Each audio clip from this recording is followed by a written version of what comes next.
அப்போஸ்தலர் பணிகள் 2வது அதிகாரம் 1ஆம் வசனத்தில் இருந்து 11வது வசனம் வரை. பெந்தெகோஸ்து என்னும் நாள் வந்தபோது அவர்கள் எல்லாரும் ஒரே இடத்தில் கூடியிருந்தார்கள்.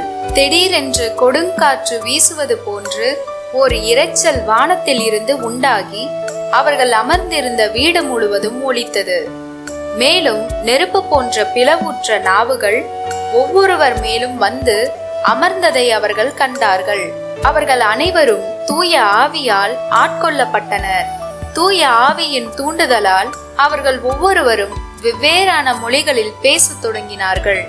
அப்பொழுது வானத்தின் கீழுள்ள அனைத்து நாடுகளிலிருந்தும் வந்திருந்த இறைப்பற்றுள்ள யூத மக்கள் எருசலேமில் தங்கியிருந்தனர்.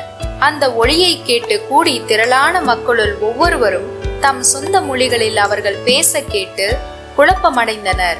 எல்லாரும் மலைத்து போய், இதோ பேசுகின்ற இவர்கள் அனைவரும் கலிலேயர் அல்லவா? அவ்வாறு இருக்க நம்முடைய தாய்மொழிகளில் இவர்கள் பேசுவதை நாம் ஒவ்வொருவரும் கேட்பதெப்படி என வியந்தனர். பார்த்தரும் மேதியரும் எலாமியரும் மெசபொத்தாமியா, யூதேயா, கப்பதோக்கியா, போந்து, ஆசியா ஆகிய நாடுகளில் வாழ்கின்றவர்களும், பிரிகியா, பம்ப்லியா, எகிப்து, சிரேன் நகரை அடுத்த லிபியாவின் பகுதிகளில் வாழும் மக்களும், ரோமையில் இருந்து வந்து தங்கியிருந்தவர்களும், யூதரும் யூதம் தழுவியோரும், கிரேக்கரும் அரேபியரும் ஆகிய நாம் நம் மொழிகளிலேயே கடவுளின் மாபெரும் செயல்களை இவர்கள் பேச கேட்கிறோமே என்றனர். 1 கொரிந்தியர் 12வது அதிகாரம் 3ஆம் வசனத்தில் இருந்து 7வது வசனம் வரை மற்றும் 12, 13 ஆகிய வசனங்கள். சகோதரர் சகோதரிகளே, தூய ஆவியால் ஆட்கொள்ளப்பட்டவர் அன்றி வேறு எவரும் இயேசுவே ஆண்டவர் என சொல்ல முடியாது.